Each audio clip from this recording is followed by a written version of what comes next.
గారు ప్రజల తరపున ఆర్టీసీ కార్మికుల తరపున ఐ న్యూస్ తరపున నిజంగా మీకు మేము సెల్యూట్ చేస్తున్నాం.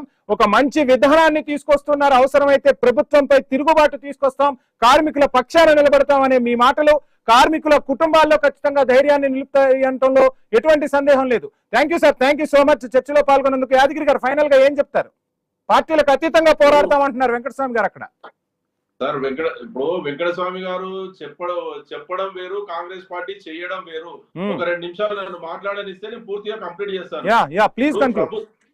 ఇప్పుడు కాంగ్రెస్ పార్టీ 60 సంవత్సరాల క్రితం కూడా ఈ రోజు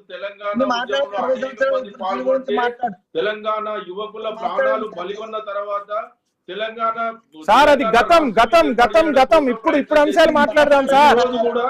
ఇప్పుడు అంశాలు మాట్లాడే ప్రయత్నం చేద్దాం సార్. గతాన్ని తవ్వుకుంటే ఏమొస్తుంది? ఒక నిమిషం ఆగండి, నేను మిమ్మల్ని కూడా మాట్లాడేటప్పుడు నేను మాట్లాడలేదు. రాజకీయాలు వద్దు సార్, ఆరోపణలు ప్రత్యారోపణలు రాజకీయాలు వద్దు, ఆగండి, మీరు మాట్లాడండి. వెంకటస్వామి గారు ప్లీజ్ హోల్డ్. వెంకటస్వామి గారు ప్లీజ్ హోల్డ్. వెంకటస్వామి గారు ప్లీజ్ హోల్డ్. రాజకీయాలు అవసరం లేకపోతే ప్రభుత్వంలో విలీనం చేసేవాళ్ళు కదా, ఎందుకు చేయలేకపోయారు? ప్రతి విషయంలో కూడా పేదలను, కార్మికులను రైట్ మొత్తంగా రాజకీయ పార్టీల విమర్శలు అయితే ఏ విధంగా ఉన్నాయో చూస్తున్నాం. కాంగ్రెస్ ప్రభుత్వం మాత్రం ఖచ్చితంగా ఈ అంశానికి చెక్ పెట్టబోతున్నామంటోంది. చెక్ పెట్టే వరకు వదిలిపెట్టే ప్రసక్తే లేదన్నట్టు భారతీయ జనతా పార్టీ, అదేవిధంగా ఇటు బీఆర్ఎస్ కూడా చెప్తున్న పరిస్థితి. చర్చలో పాల్గొన్న వెంకటరెడ్డి గారికి, అదేవిధంగా కత్తి వెంకటస్వామి గారికి, యాదగిరి గారికి ఐ న్యూస్ తరఫున ధన్యవాదాలు. సో మొత్తంగా ఇంకొక అంశాన్ని మనం చూస్తే, రికార్డు ఓటింగ్ జరిగింది పశ్చిమ బెంగాల్ తమిళనాడు ఎన్నికల్లో. ఆ అంశం ఇప్పుడు దేశవ్యాప్తంగా చర్చకు దారితీస్తుంది. భారతదేశ రాజకీయ ముఖ చిత్రంలో ఏం జరగబోతుంది అనేది 2 రాష్ట్రాల పోలింగ్ శాతం ఒక రకంగా కలవరానికి గురిచేస్తుంది రాజకీయ పార్టీలను. ఈ అంశం గురించి మాట్లాడే ప్రయత్నం మనం చేద్దాం. తమిళనాడులో ఓటర్లు పోటెత్తారు, అటు పశ్చిమ బెంగాల్లోనూ ఓటర్లు పోటెత్తిన పరిస్థితి. అధికార ప్రతిపక్షాలు ఊహించనంతగా పోలింగ్ శాతం నమోదైంది. తమిళనాడులో ఏకంగా 84.69% ఓటింగ్ రికార్డ్ అయింది. ఇక పశ్చిమ బెంగాల్ అసెంబ్లీకి జరిగిన తొలి విడత ఎన్నికల్లో ఆ రాష్ట్ర చరిత్రలోనే ఎప్పుడూ లేనంతగా 91.78% పోలింగ్ నమోదవటం గమనార్హం. ఇక బెంగాలీలు ఎవరిని ఆదరించారు? బెంగాల్ దంగల్లో గెలవబోయేది ఎవరు? సర్ ప్రకంపనలు రేపిన రాష్ట్రంలో ఏకంగా 92% దగ్గరగా పోలింగ్ నమోదైందంటే ఇది ఎవరికి వరం కాబోతుంది, ఎవరికి శాపం కాబోతుంది? మమతా బెనర్జీ ప్రభుత్వంపై వ్యతిరేకత అనుకోవచ్చా? ప్రతిపక్షంలోని భారతీయ జనతా పార్టీకి సానుకూలంగా ఈ అంశాన్ని చూడొచ్చా? తృణమూలను ఆదరించారని భావించొచ్చా? అమిత్ షా చెప్పిన 110 సాధ్యమయ్యే పనేనా? పశ్చిమ బెంగాల్లోని 16 జిల్లాల్లో 152 అసెంబ్లీ నియోజకవర్గాలకు తొలి విడతలో పోలింగ్ జరిగింది. 110 స్థానాలు భారతీయ జనతా పార్టీ గెలుస్తుందంటూ తేల్చేశాయి. బీజేపీ అగ్రనేత కేంద్ర హోంమంత్రి అమిత్ షా స్వయంగా ఆయన ఈ వ్యాఖ్యలు చేశారు. బీజేపీ వ్యూహకర్తల్లో ఒకరు అమిత్ షా. అంత ఆషామాషిగా నెంబర్ ప్రకటిస్తారా? ఇక 2వ విడత ఎన్నికల ప్రచారంలో జోష్ తెచ్చేందుకే అలా చెప్పాల్సి వచ్చిందా? ఏది ఏమైనా ఆయన మాటలు మాత్రం ప్రత్యర్థుల వెన్నులో వణుకు పుట్టిస్తున్నాయనే చెప్పాలి. ఇటు విజయంపై దీదీ అంచనాలేంటి? బెంగాల్ మాదే అంటోంది దీదీ. ముఖ్యమంత్రి మమతా బెనర్జీ కూడా కీలక వ్యాఖ్యలు చేశారు. తన తదుపరి టార్గెట్ ఢిల్లీ అంటూ గర్జించింది మమతా బెనర్జీ. ఇంట గెలిచి రచ్చ గెలవాలనే సామెత. దీదీ ఆ సామెతను ఫాలో అవుతున్నారా? ఢిల్లీని కొట్టే సత్తా మమతకు ఉందా? అమిత్ షా మాత్రం చిన్న చిరునవ్వు నవ్వి ఎందుకు ఊరుకున్నారు అంటే ఆమెకు అంత సత్తా లేదనేనా? ఇక తమిళ రాజకీయాలకు వద్దాం. తమిళ రాజకీయాల్లో హీరో విజయ్ ఎటువంటి ప్రకంపనలు సృష్టించబోతున్నారు? అక్కడ 84.69% పోలింగ్ నమోదైంది. ఇన్నాళ్ళు అక్కడ డిఎంకే, అన్నా డిఎంకే మధ్య పోటీ ఉండేది. మొదటిసారిగా త్రిముఖ పోటీ కనిపించింది. సీన్ మొత్తం తమిళనాడు పొలిటికల్ సర్కిల్స్ లో మారిపోయింది. విజయ్ పార్టీ సత్తా చాటే అవకాశం ఎంత? ఎందుకంటే సినిమా హీరోలకు ఫాలోయింగ్ బాగానే ఉంటుంది, జనాలు బాగానే వస్తారు. ముఖ్యంగా యూత్ లో విజయ్ క్రేజ్ వేరే. వాళ్ళంతా ఓటు వేశారా? ఆయనకే వేశారా? ప్రభుత్వ వ్యతిరేకత అక్కడ కనిపించిందా? తమిళనాడు సీఎం స్టాలిన్ పై పెద్దగా విమర్శలైతే ఎక్కడా కనిపించలా, వినిపించలా. కుంభకోణాలు బయటపడలా, అంతా గుంభనంగా సాగిపోయింది. కానీ పోలింగ్ శాతం పెరిగిన కొద్దీ ప్రభుత్వ వ్యతిరేక ఓటు పడిందని భావిస్తారు. సో అది నిజం అవ్వబోతుందా? ఈసారి కూడా అదే జరగబోతుందా? స్టాలిన్ కు దెబ్బ తప్పదా? అదే విధంగా తమిళనాడు ఒక సాంప్రదాయం ఉంది, ఆ సాంప్రదాయానికి తగ్గట్టుగానే అధికారం చేయి మారబోతుందా? స్టాలిన్ ప్రభుత్వంపై ప్రజల్లో వ్యతిరేకత ఉంది అనుకుందాం. మరి ఆ ఓటు ఎవరికి పడింది? ప్రతిపక్ష పార్టీ అన్నా డిఎంకే క్యాష్ చేసుకుందా? విజయ్ పార్టీ చీల్చిందా? ఇదే ఇప్పుడు తంబిల్లో టెన్షన్ రాజిస్తోంది. పెరిగిన ఓటు ఎవరికి వెళ్ళింది? స్టాలిన్నే సమర్థిస్తున్నారా? పళనిస్వామికి పట్టం కట్టబోతున్నారా? విజయ్ ను కింగ్ మేకర్ గా లేదంటే పీఠమెక్కించే దిశగా ఆ ఓట్లు పడబోతున్నాయా? కమిడియన్ తమిళనాట ముక్కోణపు పోటీ తప్పదన్నట్టు కొందరు అంచనా కడుతున్నారు. మరి కింగ్ ఎవరు, కింగ్ మేకర్ ఎవరు, కమిడియన్ అయ్యేదెవరు? విజయ్ చుట్టూనే లెక్కలు తిరుగుతున్నాయి. ఎందుకంటే ఆయన రోడ్ షోలకు అభిమానులు అంతగా పోటెత్తారు. మరి అయితే సినీ అభిమానం వేరు, రాజకీయ ఆలోచనలు అక్కడ ఓటు బ్యాంక్ గా మారటం వేరు. ఈ విషయంలో తమిళ తమ్ముళ్ళని లైట్ తీసుకోలేం. ఎందుకంటే వాళ్ళు తొలి నుంచి సినిమా సెలబ్రిటీలను గుండెల్లో పెట్టుకున్నారు, వాళ్ళని రాజకీయ నాయకులుగా ఆదరించారు, గుడులు కట్టారు. ఇప్పుడు ఎన్నికల్లో విజయ్కి పట్టం కట్టారా, పడగొట్టారా? పెరిగిన ఓటింగ్ ఎవరికి ప్లస్, ఏ పార్టీకి మైనస్ కాబోతుంది? ఈ అంశం గురించి మాట్లాడదాం. ప్రముఖ విశ్లేషకులు కార్తిక్ గారు మనకు జూమ్ లో సిద్ధంగా ఉన్నారు. కార్తిక్ గారు గుడ్ ఈవినింగ్. కార్తిక్ గారు అన్మ్యూట్ చేయండి. ఒక్క నిమిషం. యా వాయిస్ వస్తుంది సార్, వాయిస్ వస్తుంది. Please continue. నా వాయిస్ రీచ్ అవుతుంది కదా మీకు? ఏంటి అసలు ఈ పెరిగిన ఓటింగ్ శాతం ఈ రెండు రాష్ట్రాల్లో అసలు ఎలా చూడొచ్చు అంటారు? ఏం జరగబోతుంది, ఏం చెప్పదలుచుకున్నారు? నేను చాలా క్లియర్ గా చెప్పదలుచుకున్నా అండి. తమిళనాడులో నాకున్న అంచనా మేరకు డిఎంకే మళ్ళీ గెలవబోతుంది, డిఎంకే కూటమి గెలవబోతుంది. దానికి కారణాలు ఏంటి అంటే, ఒకటి అన్నాడీఎంకే కూటమిలో నాయకులు లేకపోవటం. అంటే జయలలిత తర్వాత ఆ పార్టీలో సరైన నాయకుడు లేడు. పళనిస్వామి స్టేట్ లీడర్ కాదు, ఒక ప్రాంతానికి నాయకుడు మాత్రమే అవుతాడు, స్టేట్ లీడర్ కాదు. రెండోది ఏంటంటే, దేశంలో మిగతా రాష్ట్రాల రాజకీయం వేరు, తమిళనాడు రాజకీయం వేరు. తమిళనాడులో తమిళ భాష పట్ల, తమిళ వాదం పట్ల, ద్రవిడ వాదం పట్ల ఎక్కువ సింపతి ఉంటది. అవును, ఆ పాలిటిక్స్ ని డిఎంకే బాగా ఎంకరేజ్ చేస్తుంది. అన్నా డిఎంకే బీజేపీతో పొత్తు పెట్టుకోవడం అనేది ఆ పార్టీకి అక్కడ తమిళ రాజకీయాల వరకు చూసినప్పుడు మైనస్. ఎందుకంటే అక్కడ బీజేపీని ఉత్తరాది పార్టీగా, హిందీ పార్టీగా చూస్తారు అక్కడ వాళ్ళు. కాబట్టి అది అన్నా డిఎంకే కూటమికి మైనస్. ఒకటి నాయకుడు లేకపోవటం, రెండోది బీజేపీతో అన్నా డిఎంకే కూటమి పొత్తులో ఉంటే ఇది ఆ కూటమికి మైనస్. అది డిఎంకే ప్రెస్ చేసుకోగలిగింది. పైగా ఎప్పుడైతే ఈ బిల్లులు తీసుకొచ్చారో, మహిళా బిల్లులతో పాటు డీలిమిటేషన్ బిల్లు అన్నారో, అది సౌత్ ఇండియాకి అన్యాయం జరగబోయే బిల్లు, దాన్ని మేము అడ్డుకున్నాం అనే దాన్ని స్టాలిన్ ప్రొజెక్ట్ చేసుకున్నాడు. అది స్టాలిన్ అడ్వాంటేజ్ గా మారింది. కాకపోతే మీరు అన్నారు అక్కడ భారీ పోలింగ్ జరిగిందని. భారీ పోలింగ్ జరగడానికి ఉన్న కారణాలు ఏంటి అంటే, సరిపేరుతోటి ఎక్కడైతే డబుల్ ఓటింగ్ ఉందో, అంటే 2 ఓట్లు కలిగిన ఓటింగ్ ఎక్కడైతే ఉందో ఆ ఓట్లు తొలగించేశారు. చనిపోయిన వాళ్ళ ఓట్లు తొలగించారు, తర్వాత ట్రాన్స్ఫర్ అయిన వాళ్ళ ఓట్లు తొలగించారు, తర్వాత గత 2 ఎన్నికల్లో ఇన్యాక్టివ్ గా ఉన్న ఓట్లు తొలగించారు. కాబట్టి యాక్టివ్ గా ఉన్న ఓట్లే ఉన్నాయి కాబట్టి ఓటింగ్ పర్సెంటేజ్ పెరిగినట్టు మీకు అనిపిస్తుంది. సరిపేరుతోటి పడని ఓట్లన్నీ తొలగిపోయాయి కాబట్టి, పడే ఓట్లే మిగిలాయి కాబట్టి ఓటింగ్ పర్సెంటేజ్ పెరిగినట్టుగా అనిపిస్తుంది. అదొక కారణం. అయితే ట్రయాంగిల్ ఫైట్ నడిచింది. హీరో విజయ్ కూడా పార్టీ పెట్టడం, హీరో విజయ్ కి క్రేజ్ ఉండటం వల్ల అతని వైపు వచ్చే ఓటు బ్యాంకు, అంటే అన్ని పార్టీలు కలిసి ఓట్లను ఎక్కువగా ఆకర్షించడం కూడా ఒక కారణం. అయితే విజయ్ ప్రభావం ఎంత అంటే, సినిమా హీరోలు సినిమా మీద చూపించే స్క్రీన్ వేరు, రియాలిటీ లైఫ్ వేరు. అక్కడ మనం చూసాం పవన్ కళ్యాణ్ కానీ చిరంజీవి సభలకు ఎలా జనాలు వచ్చారు, ఆ తర్వాత ఓటు ఏ విధంగా షేర్ చేసుకోలేకపోయారో కూడా చూసాం కదా. ఫర్ ఎగ్జాంపుల్ అంటే మీకు నేను చెప్తాను, అక్కడ తమిళనాడు రాజకీయాల్లో కూడా ఎంజి రామచంద్రన్, కరుణానిధి, జయలలిత ముగ్గురు సినిమా ఇండస్ట్రీకి సంబంధించిన వాళ్ళు.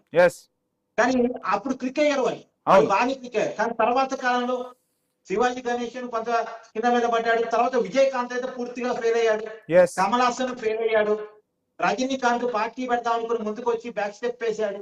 సో వీళ్ళంతా పెద్ద పెద్ద వాళ్ళు. కానీ వీళ్ళు క్రికెట్ పేరు కమల్ హాసన్ పెద్ద హీరోనేగా, ఎమ్మెల్యేగా కూడా గెలవలేకపోయాడు. ఆ పార్టీ ఎన్నికల్లో పోటీ చేసే పరిస్థితి లేకుండా పోయింది. ఎన్నికల్లో అయితే కేవలం రాజ్యసభ తీసుకుని వదులుకుంటున్నాడు. రజనీకాంత్ పెద్ద హీరో, సౌత్ ఇండియాలో పెద్ద సూపర్ స్టార్ గా రజనీకాంత్ చూస్తాం. కానీ రజనీకాంతే పార్టీ పెడదాం అనుకుని, అందులో మోడీ బ్యాకప్ కూడా ఉంది, మోడీ సపోర్ట్ కూడా ఉంది, అయినా సరే వెనక్కి వెళ్ళిపోయాడు. ఎందుకు? అక్కడ సర్వేలు బాగాలేవు అనే పరిస్థితిలో నుంచి. ఇప్పుడు మన తెలుగు రాజకీయాలు కూడా మీరు ఇందాక 2 ఎగ్జాంపుల్ చెప్పారు, చిరంజీవి గారి ఎగ్జాంపుల్, పవన్ కళ్యాణ్ గారి ఎగ్జాంపుల్. 2009 ఎన్నికల్లో ప్రజారాజ్యం పార్టీ పెట్టి ఏం సాధించగలిగాడు? పవన్ కళ్యాణ్ కూడా 2014 ఎన్నికల్లో పార్టీ పెట్టి ఆ ఎన్నికల్లో పోటీ చేయకుండా 2019 ఎన్నికల్లో పోటీ చేస్తే 2019 ఎన్నికల్లో రిజల్ట్ చూసాం కదా. ఇప్పుడు అంటే కూటమి కట్టాడు కాబట్టి అది అడ్వాంటేజ్ అయింది. కాబట్టి సినిమా క్రేజ్ వేరు, రియల్ పరిస్థితి వేరు. కాబట్టి అక్కడ పోటీ విజయ్ గెలుస్తున్నాడు, విజయ్ అధికారంలోకి వస్తున్నాడు అంటే వచ్చే ఓటింగ్ వేరు, విజయ్ ఇంకా అధికారం వచ్చే పరిస్థితి లేదనుకుంటే వచ్చే పరిస్థితి వేరు. రెండోది, విజయ్ పార్టీ పెట్టినప్పుడు ఉన్న సిచ్యువేషన్ అతను తొక్కిసరాడు తర్వాత మారిపోయిందండి. తొక్కిసరాడు తర్వాత విజయ్ గ్రాఫ్ అమాంతం పడిపోయింది. అవును, తర్వాత మళ్ళా అభ్యర్థులు ప్రకటనప్పుడు కొంత లేచినప్పటికీ కూడా ఏదైనా ఇక పడిపోయిన గ్రాఫ్ తో పోల్చినప్పుడు అయిపోయింది.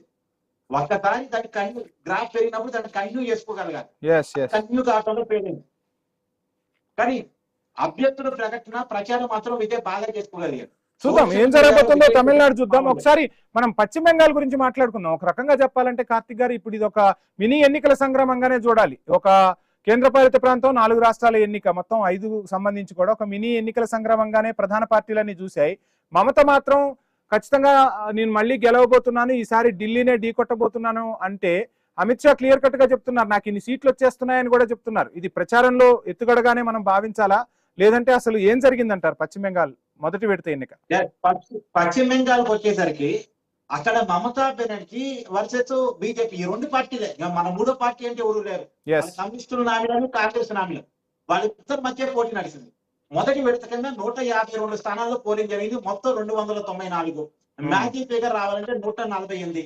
ఇప్పుడు ఎవరికి వచ్చినా అండి, అది బీజేపీకి వచ్చినా తృణమూల్ కాంగ్రెస్ కి వచ్చినా ఎవరికి వచ్చినా 160, 170 స్థానాలు వస్తే అధికారంలోకి వస్తారు. అంతకు మించి వన్ సైడ్ విక్టరీ లేదు. అక్కడ ఎవరు తగ్గపోనే ఉంది. ఒకరికి 160, 170 వస్తే ఇంకొకరికి 120, 130 కూడా అయిపోతారు. మామూలుగా అయితే ఎలక్షన్ స్టార్ట్ అయ్యే వరకు తృణమూల్ కాంగ్రెస్ కి 160, 170 స్థానాలు వస్తాయి, బీజేపీ 120, 130 స్థానాలు కూడా ఆగిపోయింది అనుకున్నారు. కానీ ఇక్కడ దగ్గరకు వచ్చినప్పుడు ఫ్యాక్టర్స్ మారిపోయినాయి. ఎలా మారిపోయినాయి?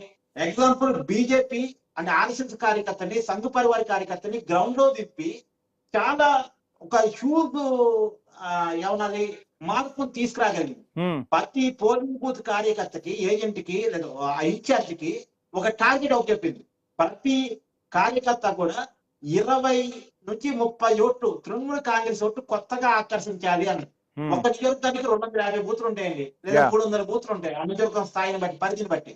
ఆ 250 నుంచి 300 బూతులు అంటే ప్రతి బూత్ కి 30 ఓట్లు బీజేపీకి ఉన్న ఓట్లు కాకుండా తృణమూల్ కాంగ్రెస్ ఓట్లు ఆకర్షించడం అంటే 30 into 300 లెక్కేయండి, 9,000 ఓట్లు. 9,000 కాదు, 6,000 వచ్చాయనుకోండి. 6,000 ఓట్లు తృణమూల్ కాంగ్రెస్ ఓట్లు బీజేపీ లాగేసుకుంది అంటే ఆ బీజేపీకి విజయ అవకాశాలు పెరుగుతున్నట్టే కదా. పైగా పోయినసారి 2021 ఎన్నికల్లో 40 స్థానాల్లో 10,000 లోపు బీజేపీ ఓడిపోయిన స్థానాలు ఉన్నాయి. 10,000 లోపు, 10,000 అంటే 10,000, 9,000, 8,000, 7,000 ఓట్ల తేడాతో తృణమూల్ కాంగ్రెస్ పార్టీ గెలిచిన స్థానాలు ఉన్నాయి. అక్కడ ఏం చేశారు? ఒక 5,000 ఓట్లు తృణమూల్ కాంగ్రెస్ ఓట్లు రాసుకోగలిగితే బీజేపీ గెలిచిపోతే తృణమూల్ కాంగ్రెస్ డౌన్ ఫాల్ అయింది. రెండోది, బీజేపీకి తృణమూల్ కాంగ్రెస్ కి పెద్ద గ్యాప్ లేదు. 148 మ్యాజిక్ ఫిగర్, 148కి పైగా ఒక 20 స్థానాలు అదనంగా తృణమూల్ కాంగ్రెస్ రావచ్చు. అదనంగా వస్తే 20 స్థానాన్ని తృణమూల్ కాంగ్రెస్ నుంచి లాక్కొని బీజేపీ ఖాతాలు వేసుకోగలిగితే బీజేపీ గెలుపు, Trinamool Congress down fall. So పెద్ద తేడా లేకపోవడం వల్ల అందులో మొదటి విడత జరిగిన ఎన్నికల్లో కాస్త తృణమూల్ కాంగ్రెస్ కే ప్లస్ ఉంటుంది అన్న విశ్లేషణలు ఉండే. సో అవి అంటే గతంలో కూడా మనం చూసాం. అక్కడ నాకు తెలిసి 92 స్థానాలు 152లో 92, 93 తృణమూల్ కాంగ్రెస్ గెలుచుకుంది. మిగిలిన స్థానాలు 52, 57 బీజేపీకి వచ్చాయి. సో ఈసారి ఎక్కువ కాన్సన్ట్రేట్ చేశారు ఖచ్చితంగా అని మనం భావించవచ్చు అంటారా? చేసుకోవాలి. మొదటి విడతలో అసలు మొత్తం బీజేపీ గెలిచింది 77 స్థానాలు అయితే ఈ మొదటి విడత 152 స్థానాల్లోనే 55 ఏమో వచ్చినాయండి. అవును, అంటే దాదాపు 75% ఈ 152లోనే బీజేపీకి వచ్చిన పోయినసారి కూడా. కాబట్టి ఇది మొదటి విడత బీజేపీ ఫేవరబుల్ ఎన్నిక. మొదటి విడతలో బీజేపీ ఫేవరబుల్ ఎన్నిక. రెండో విడత అంటే మొదటి విడతలో బీజేపీ గెలుస్తుందని హవా వస్తే రెండో విడత మీద దాని ప్రభావం పడిందని మొదటి విడతనే బీజేపీ తన ఫేవరబుల్ స్థానాలు పెట్టుకుంది. అంటే ఎంత అవునన్న కాదు ఎలక్షన్ సంఘం బీజేపీ చెప్పకుండా, అంటే మీకు తెలియదు కాదుగా వ్యవస్థలన్నీ ప్రభుత్వాల చేతుల్లో ఉంటాయండి. 8 విడతల్లో జరగాల్సిన ఎన్నిక ఈసారి 2 విడతల్లో జరగటం కూడా అటు మమతను ఒకసారి విస్మయానికి గురి చేసింది. రెండోది, ఎలక్షన్ సంఘం తన బాధ్యతలు తీసుకున్న డే 1 డీజీపీని మార్చారు, గవర్నర్ ని మార్చారు, సిఎస్ ని మార్చారు, కోల్కతా సిపిని మార్చారు. చాలా మంది మమతాకు అనుకూలంగా ఉంటారనుకున్న ఐఏఎస్, ఐపీఎస్ లూప్ లైన్ లో పెట్టారు. తర్వాత చాలా మంది ఐఏఎస్ ని బదిలీ చేశారు. మొత్తానికి ఎలక్షన్ ఎలా నడిపించాలో అలా బీజేపీ నడిపించగలిగింది. కాకపోతే మమతాని తక్కువ అంచనా వేయడానికి లేదండి. వీళ్ళు ఎలాగైతే హిందుత్వం కోరిలేషన్ చేశారో తను లోకల్ ఫీలింగ్ కోరిలేషన్ చేసింది. బెంగాలీ అనేటువంటి ఒక స్లోగన్ ఇచ్చింది, అది వర్కౌట్ అయ్యే స్లోగన్ కూడా. మైనార్టీ ఓట్ బ్యాంకు ఫిక్స్డ్ గా మమతా వెనకాల ఉండిపోయే ఓట్ బ్యాంకు, ఎందుకంటే వాళ్ళు బీజేపీ వైపు రారు. మూడో వ్యక్తి లేరు. మూడో వ్యక్తి లేరు, వాళ్ళు బీజేపీ వైపు రారు కాబట్టి అంతిమంగా మమతా వెనకాలకే ఉన్నారు. కాదు మమతాకున్న మైనస్ ఏంటంటే 86 లక్షల ఓట్లు ఏవైతే తొలగించబడ్డాయో అవి దాదాపుగా నాకున్న అంచనా మేరకు తృణమూల్ కాంగ్రెస్ కి పడే ఓట్లే. అంటే దాంట్లో సగం దొంగోట్లే ఉంటాయి, అది వేరే విషయం. అవి అంటే చనిపోయిన ఓట్లు అవన్నీ తీసేస్తే, కానీ దాంట్లో సగానికి పైగా మమతా బెనర్జీకి పడే ఓట్లే. ఆ ఓట్లన్నీ మైనస్ అయినట్టే కదా మమతాకి. సో రకరకాల అడ్వాంటేజ్ బీజేపీ క్యాల్కులేట్ చేసుకుంటుంది. అయినప్పటికీ కూడా మమతాని తక్కువ అంచనా వేయటానికి లేదు. ఎందుకంటే లోకల్ ఫీలింగ్ ని బాగా ఎన్క్యాచ్ చేసుకోగలిగిన మహిళ, బెంగాలీ సెంటిమెంట్ బలంగా అక్కడ ఉంటది కాబట్టి తక్కువ అంచనా లేదు. Please conclude sir. ఉంది. రైట్, చూద్దాం సార్ ఏం జరగబోతుంది ఏంటి అనేది అయితే చూద్దాం. మరో విడత ఎన్నికకైతే పార్టీలు ప్రచారాన్ని హోరెత్తిస్తున్న పరిస్థితి. సో మొత్తంగా ఈ మినీ ఎన్నికల సంగ్రామాన్ని అన్ని రాజకీయ పార్టీలు ప్రతిష్టాత్మకంగా తీసుకున్నాయి. ఇక పశ్చిమ బెంగాల్లోనే రెండో విడత ఎన్నిక ఒక్కటి జరిగితే మే 4న ఏం జరగబోతుంది, ఆ తర్వాత రాజకీయ పరిణామాలు కూడా చకచకా మారబోతున్నాయి. ఒకవేళ ఫేవరబుల్ గా ఫలితాలు వస్తే జమిలీ ఎన్నికలకు వెళ్ళబోతున్నారా, కేంద్రం ఏం చేయబోతుంది, మోదీ ఎటువంటి డెసిషన్స్ తీసుకోబోతున్నారు. ఈ మధ్య మోడీ ఒక సభలో కూడా చెప్పారు క్లియర్ కట్ గా జమిలీ ఎన్నికలు నిర్వహించాల్సిన అవసరం ఉంది, దేశంలో చాలా సమస్యలు, కఠినమైన సమస్యలను పరిష్కరించాం, ఇక ఈ సమస్యను కూడా పరిష్కరించే దిశగానే అడుగులు వేస్తున్నామని. చూద్దాం ఏం జరగబోతుందో. Thank you sir, thank you so much join అయినందుకు కార్తిక్ గారు. ఇది ఇవాల్టి prime time debate. Stay tuned.